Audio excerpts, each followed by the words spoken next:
कुछ नेता सिर्फ कटाक्ष करने पे, जब भी अधिकार की बात करेंगे, शिक्षा की बात करेंगे, स्वास्थ्य की बात करेंगे, रिजर्वेशन की बात करेंगे, वो धर्म की चटनी चटाने के आ जाएंगे।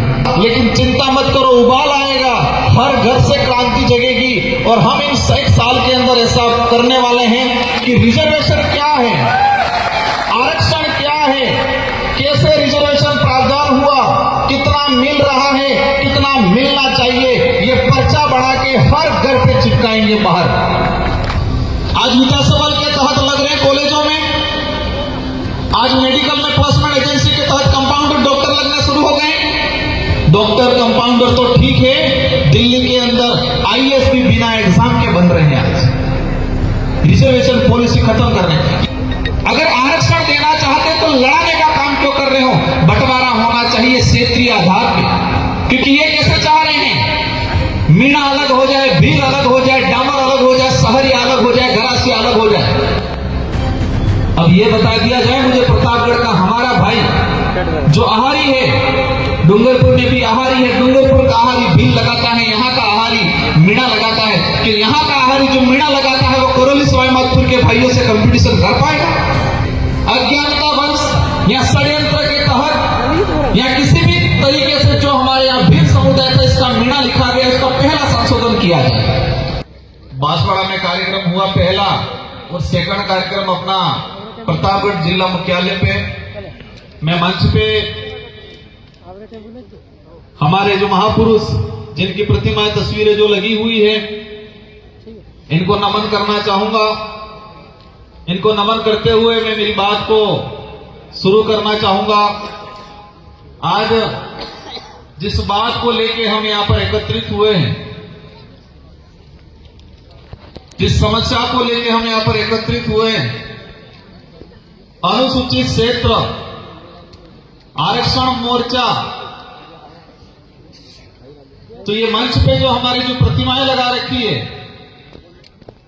हमारे बिरसा मुंडा से लगा के ज्योतिबा फुले, जयपाल सिंह मुंडा, भीमराव अंबेडकर जी,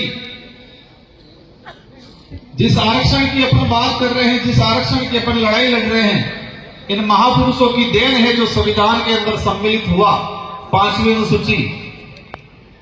और बड़े दुख के साथ कहना पड़ रहा है, सरकारें कोई भी रही हो, लेकिन आज तक अनुसूचित क्षेत्र का रिजर्वेशन पॉलिसी संविधान के अंदर क्या है, सरकार ने कब कब कैसे नियम बनाए, संविधान में क्या है प्रावधान और दिया कितना, इस पे आज तक बात नहीं हो पाई।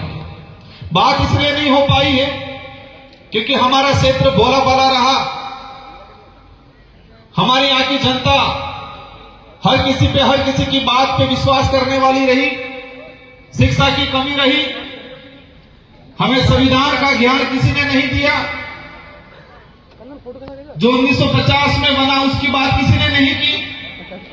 लेकिन 5000 साल पहले, 10,000 साल पहले काल्पनिक क्या घटनाएं हुई, उसकी एक एक कड़ी हमारे समुदाय के लोगों को, बड़े बुजुर्गों को, हमारे रिटायर्ड कर्मचारियों को बताया गया। आप सबने अनुभव किया होगा कि हमारे पूर्वज या हमारे बाप दादा भी जो बड़े बुजुर्ग 60-70 साल की उम्र वाले हैं, स्कूल में नहीं गए होंगे, लेकिन ऐसी चीजें जानते हैं जो किसी कथावाचक के माध्यम से, किसी बैठक में सुना, जो 800 साल पुराना काल्पनिक घटना का एक एक कड़ी जानकारी में है, लेकिन संविधान के अंदर हमारा अधिकार किस अनुच्छेद में है उसकी बात किसी ने नहीं की, नहीं हमको बताया गया। ये विचारधारा आई, शुरुआत हुआ 5वीं अनुसूची के संवैधानिक अधिकार, लोगों ने भड़काया, ये 5वीं पास की बात कर रहे हैं। हमारे बड़े बुजुर्ग कहने लगे 5वीं पास, क्योंकि हमारे बड़े बुजुर्गों को 5वीं अनुसूची क्या है वो नहीं बताया किसी ने, नहीं पाठ्यक्रम में पढ़ाया जा रहा है। स्कूलों का जो पाठ्यक्रम है, उस पाठ्यक्रम में ट्राइबल के कितने राइट्स हैं, संवैधानिक अधिकार क्या हैं, वो नहीं पढ़ाया जा रहा है। कहीं पढ़ा भी दिया जाता है, 1 या 2 लाइन में सिमट दिया जाता है। आज बड़े दुख के साथ कहना पड़ रहा है कि हमारे साथ जितना जो अन्याय हुआ है, मैं कई बार कहता हूं कि पहले तलवारों से तीर कमानों से लड़ाइयां लड़ते थे, तलवारों से तीर कमानों से अत्याचार होता था, शोषण होता था, लेकिन आज कागज और कलम में अत्याचार हो रहा है हमारे साथ। कलम के माध्यम से कागजों में हो रहा है और वो हमें एहसास भी नहीं हो रहा है। जब सुप्रीम कोर्ट ने कहा कोटे में कोटा, केंद्र सरकार को कहा और केंद्र सरकार ने सभी राज्यों पे छोड़ दिया कि राज्य अपने हिसाब से करें। अगर सच में हमारा इलाका वंचित है, उसको रिजर्वेशन देना चाहते तो टीएससी की बैठक बुलाते, सबसे पहले जितने ट्राइबल एमएलए हैं उन सारे एमएलए को बुला के पूछते क्या राय है सबकी। आज तक वर्तमान सरकार ने ट्राइबल एडवाइजरी काउंसिल की बैठक नहीं बुलाई। अब हमारे बड़े बुजुर्गों को ट्राइबल एडवाइजरी काउंसिल क्या है उसके बारे में भी नहीं पता है। वो पता इसलिए नहीं है कि आज तक इसके बारे में चर्चा नहीं हुई। माहौल बना दिया गया कि वो खा गया आरक्षण, वो खा गया, उसने ये किया वो किया। स्वाभाविक है जो जागरूक पहले हुआ, स्वाभाविक है जिसकी पहुंच राजधानियों के नजदीक थी, लाभ लिया। अगर आरक्षण देना चाहते तो लड़ाने का काम क्यों कर रहे हो? बंटवारा होना चाहिए क्षेत्रीय आधार पे, और क्षेत्रीय आधार पे इसलिए क्योंकि ये कैसे चाह रहे हैं मीणा अलग हो जाए, भील अलग हो जाए, डामर अलग हो जाए, सहरिया अलग हो जाए, गरासिया अलग हो जाए। अब ये बता दिया जाए मुझे प्रतापगढ़ का हमारा भाई जो आहारी है, डूंगरपुर में भी आहारी है, डूंगरपुर का आहारी भील लगाता है, यहाँ का आहारी मीणा लगाता है, कि यहाँ का आहारी जो मीणा लगाता है वो कोरोली सवाईमाधोपुर के भाइयों से कंपटीशन कर पाएगा? अगर सच में रिजर्वेशन वर्तमान सरकार देना चाहती होती, सुप्रीम कोर्ट की भी भावना होती, तो क्षेत्रीय आधार पर बंटवारा हो जाए। इस क्षेत्र में हमारी सबसे पहली मांग यह है, अज्ञानता वंश या षड्यंत्र के तहत या किसी भी तरीके से जो हमारे यहां भील समुदाय था इसका मीणा लिखा गया, उसका पहला संशोधन किया जाए। अगर इस इलाके के अंदर मीणा समूह होता तो इतिहास में यह पढ़ाया जाता कि महाराणा प्रताप के साथ मीणाओं की सेना लड़ी, भीलों की सेना लड़ी, ये नहीं पढ़ाया जाता। यहां भीलकोर बटालियन नहीं खुलती, यहां मीणाकोर बटालियन खुलती। हम इतिहास की परिपाटी में जाए और कागजों में भी जाते तो 1960 से पहले अगर देखा जाएगा सबका भील मिलेगा। तो मैं वही बात कहता था, पहले हथियारों से अत्याचार शोषण होता था, भेदभाव होता था, हमारे साथ अन्याय होता था, अब कागजों में हो रहा है। पहले हथियारों से होता था तो हमें नजर आता था, हमें एहसास होता था, अब कागजों में हो रहा है, और कागजों में ऐसा हो रहा है हमको पता भी नहीं चल रहा है। 50 साल गुजरने आगे लेकिन अभी तक पता नहीं चल रहा। आज भी गुमराह करते हैं। हमारी लड़ाई किसी भी पार्टी या किसी से नेता से नहीं है, हमारी लड़ाई सच्चाई को लेके है, हमारी लड़ाई हमारे अधिकारों को लेके है। प्राइवेटीकरण, कुछ लोग कह रहे गुजरात मॉडल, हम आरक्षण की लड़ाई लड़ रहे हैं, दूसरी तरफ बैकडोर एंट्री। इस इलाके में पंचायत साइट लगाए 2017 में, लगभग 10 से 15 हजार पंचायत साइट लगे। 4-5 साल बाद उन पंचायत साइट को सरकारी कर दिया गया, रिजर्वेशन पॉलिसी खत्म। आज विकास बल के तहत लग रहे कॉलेजों में, आज मेडिकल में प्लेसमेंट एजेंसी के तहत कंपाउंडर डॉक्टर लगने शुरू हो गए। डॉक्टर कंपाउंडर तो ठीक है, दिल्ली के अंदर आईएएस भी बिना एग्जाम के बन रहे हैं। आज रिजर्वेशन पॉलिसी खत्म कर रहे हैं। यह सारा चीज इसलिए हो रहा है कि कुछ लोग अमीर है वो अमीर बने, गरीब हो वो गरीब बने, ऐसी सोच वाले सत्ता में बैठते हैं, इसलिए ये ऐसी पॉलिसियां बनती है। बाध्यता काले को लड़ाई चली हमारी, 35% बाध्यता रख ली, और उसी वजह से इस इलाके से हमारे बच्चे की क्वालिफाई नहीं हो पाए।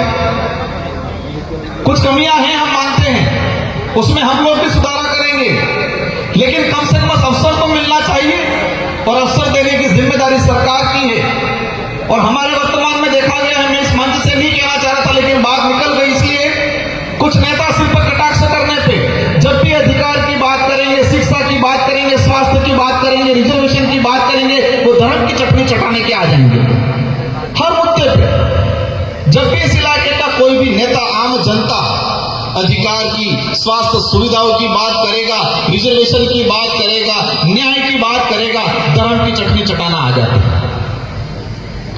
इनका एजेंडा है कि हम कमजोर रहे, परजीवी बने रहें।